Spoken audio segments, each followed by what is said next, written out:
Hey everyone, and welcome to another Monday message. As you're watching the video, please do like, subscribe, and share with those that you know. And as usual, these videos are just designed to help get you through this week by giving you a word from the Bible and a story that will serve to encourage you. Today, I want to read a verse to you. I want to talk to you about running the race. As we're here, 2021, we're in the month of March, and we want to know about running the race.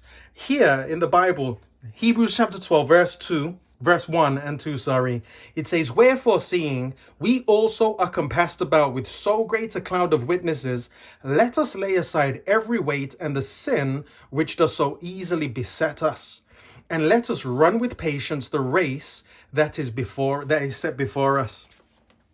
When I was reading this verse, I'm reading about race and it makes me think about the 100 meters, the cycling, whatever it may be. But the Bible also adds the writer has added a word called patience. And I'm thinking of races, and I can't think of a race where people run it patiently. I think the 100 meters or the relay or cycling, whatever it may be. Do you ever look at the person who's running and think, oh, they're running patiently? Well, here, the Bible's making a point, and I want to kind of express the point through a story, something that I read recently. So, the British cycling team, 2003, a change took place with them. You see, before that year, between 1908 to 2003, it said that they won, I think, maybe one gold medal in the Olympic Games.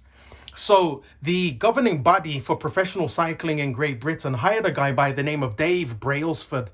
He came on the team. He was the director for performance. He comes on the team and he comes with an attitude, an idea that's looking at the performance of the team. And the philosophy that he had was aggregation of marginal gains. And the idea is that you make small changes that have a lasting impact.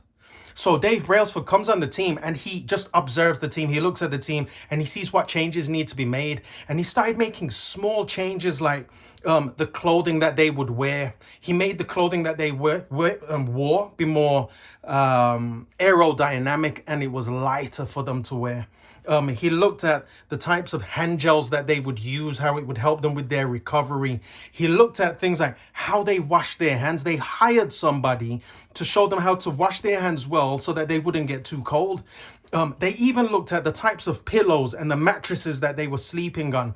They went as far as to paint the inside of the vans that will carry the bikes. They painted the insides white so they'd be able to identify and see any little specks of dust or anything that would be on the bikes that would possibly make a difference when they were riding. He made those changes and many more 1% changes that had a big impact. You see, after 2003, the change didn't come instantly. It was by about 2008. 5 years later, at the Olympic Games, the British team started winning golds. If I'm correct, it was about 60% they were winning golds. Years after that, they started winning the Tour de France. And all of this took place because of marginal, small changes.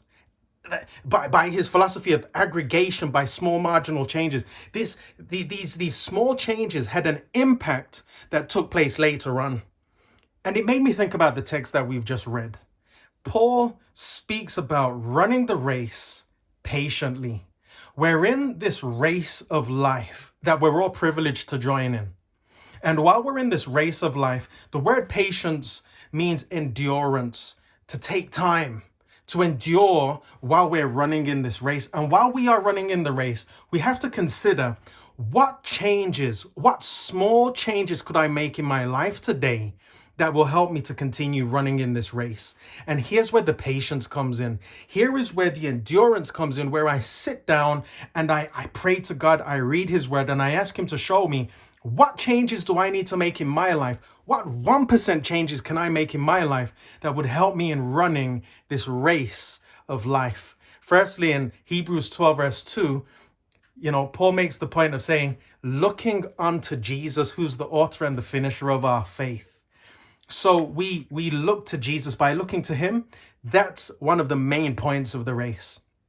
But also, it doesn't stop there. You need to consider what small changes can you make in your life that will help you in the race of eternal life.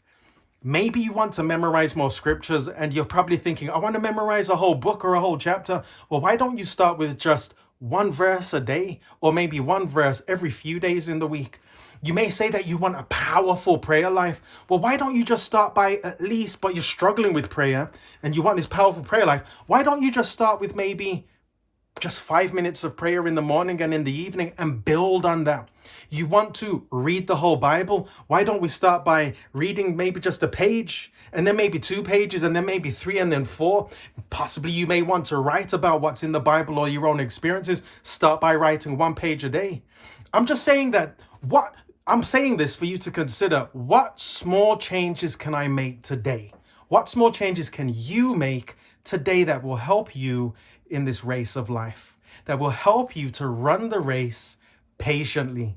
Firstly, look to Jesus, and as he inspires you to show you what you need to do, the changes that you need to make, implement those small changes, and you will see big differences. Maybe not tomorrow, maybe not the day after, but you will see those changes as we endure to the end. So I'm hoping that this encourages you, to let you know that you can make those changes starting today, starting right now, and look forward to the big changes that God will bring in your life because you remain faithful and ran the race patiently.